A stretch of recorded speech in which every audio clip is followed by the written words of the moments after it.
Olá, bom dia galera da primeira série, tudo bem com vocês? Espero que vocês estejam se cuidando, estudando, né pessoal? Vamos a mais uma etapa de estudo, uma videoaula de revisão para vocês poderem acessar a trilha e realizarem com sucesso, tá? Então nós vamos estar falando A Viagem ao Centro da Terra.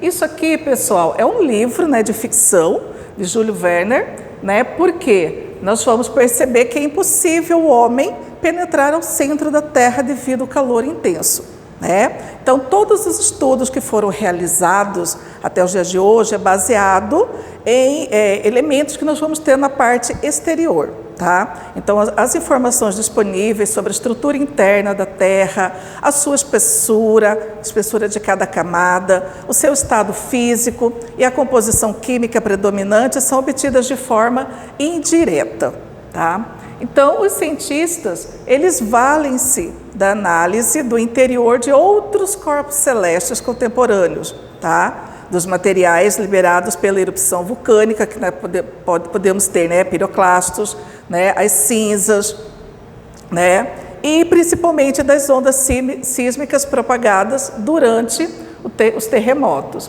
Então, essa aqui é uma imagem de um geólogo, né, colhendo material após uma erupção vulcânica, tá? E nós temos o sismógrafo, pessoal, que é um aparelho que ele vai registrar, né, a intensidade desses tremores, né, de terra ou abalos sísmicos que nós temos no interior do planeta, tá? Até eles atingirem a sua superfície.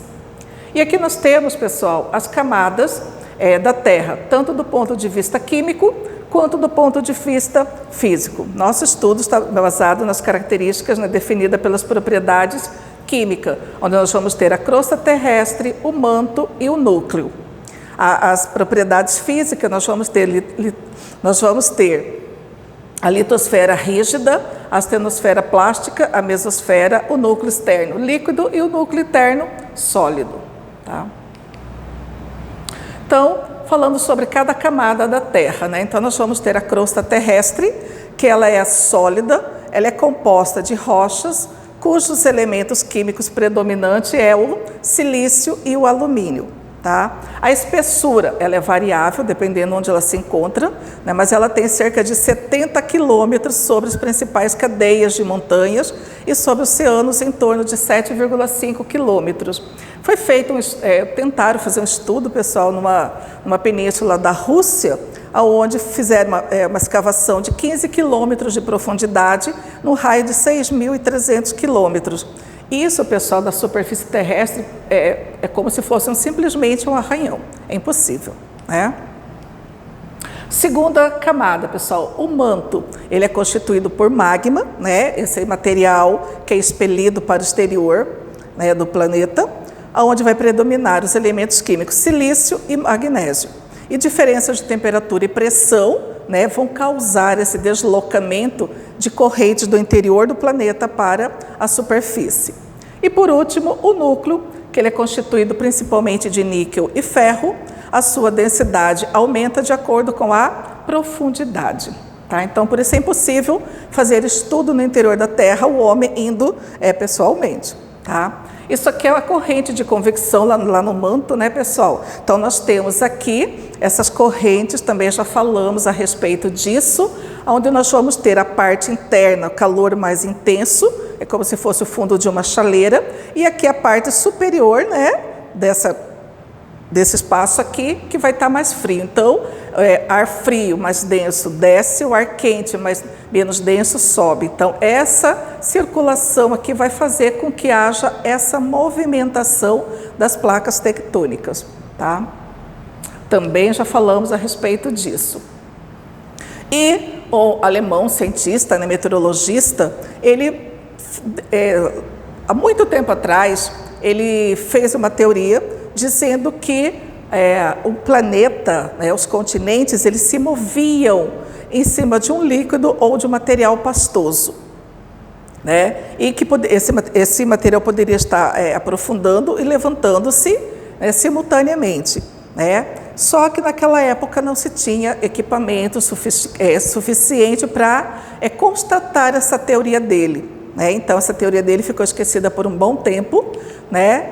E muito tempo depois, né, nós vamos ter que, da teoria, né, da deriva continental, estudo um pouco mais aprofundado, principalmente durante a Segunda Guerra Mundial. A sua teoria ela foi aperfeiçoada e, com o avanço da tecnologia, possibilitou um estudo mais detalhado do interior da Terra, mas como nós já vimos, né, através de coleta de material.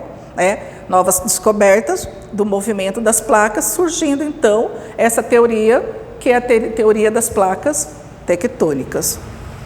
Então aqui, pessoal, nós temos exemplos de dobras e de falhas, né? Então aqui nós temos essa estrutura. Então quando nós temos encontro de placas, pode acontecer o quê? O enrugamento aqui na superfície, né? Que nós chamamos de dobras. Então aqui vocês percebam, né, a camada se dobrando.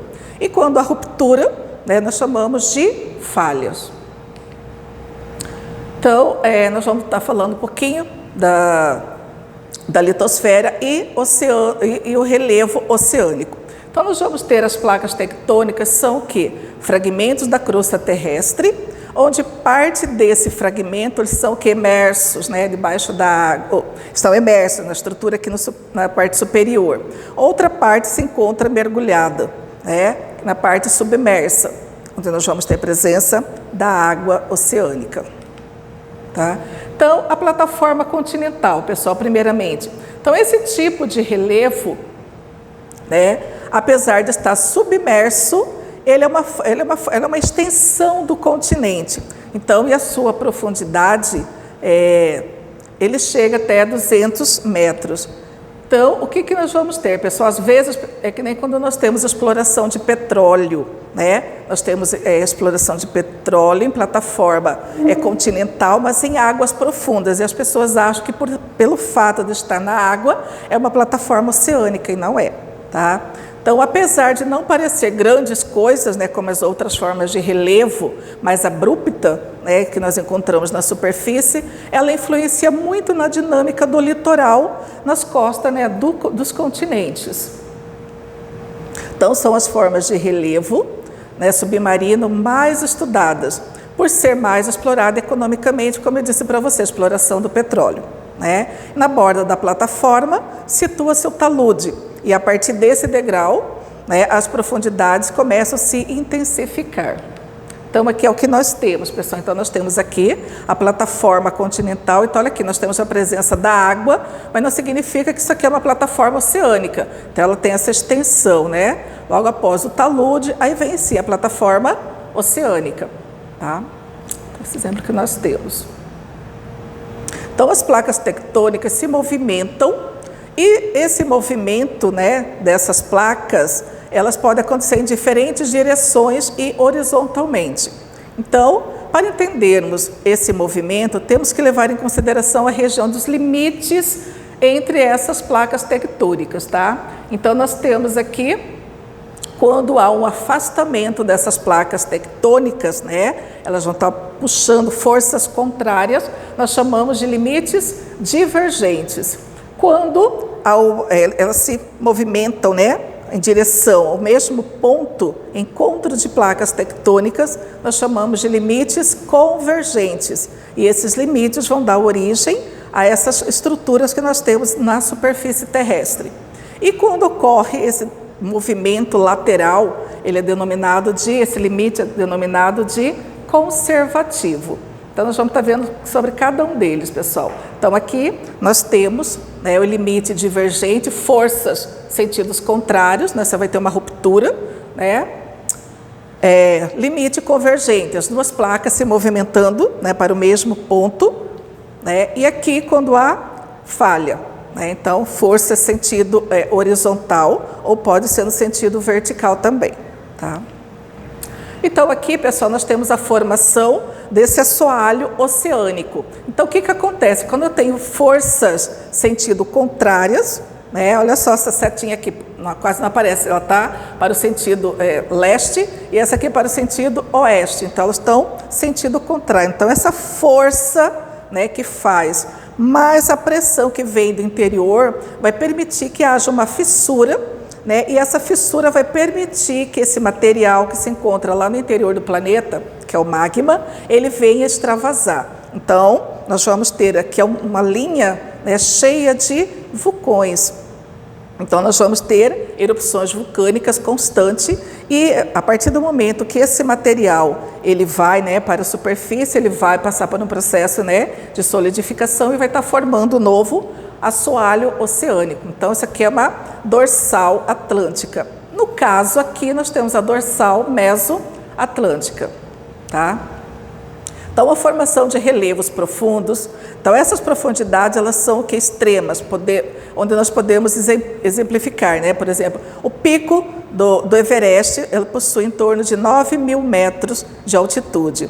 As fossas, né? Nós vamos falar sobre as fossas, a exemplo que nós temos da Marianas, ela tem 11.000 metros de profundidade, tá?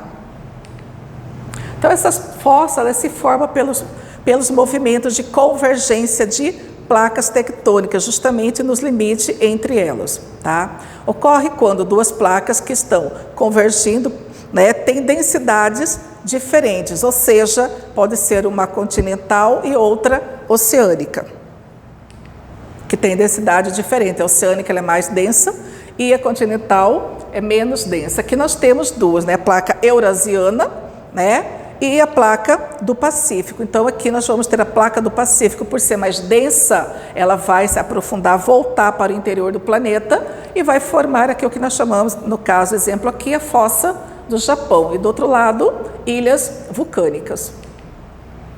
As falhas. Os limites conservativos entre placas é quando elas se movimentam lateralmente, chocando ou divergindo.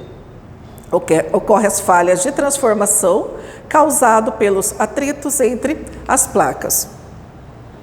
Então, os limites conservativos, seja em relevo submerso ou emerso, seja no interior, né, pessoal, das águas oceânicas ou na superfície, são área de muita tensão, porque o atrito, né, ao longo das falhas, né, elas causam terremoto de grande magnitude. Então, quando esses terremotos são submarinos, né, uma das consequências é o deslocamento de grande volume de água, formando maremoto ou tsunami de maior intensidade, que são ondas extremamente volumosas com muita energia que atinge as costas dos continentes.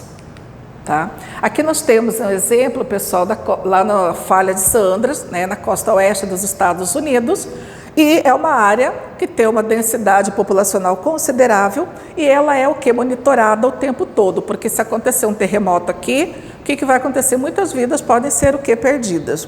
Tá? Então, sobre os limites, né, conservativos, nós temos esse grande exemplo. E lembrando, pessoal, que essas formas de relevo, essas estruturas, essas placas, elas são visíveis aqui no exterior.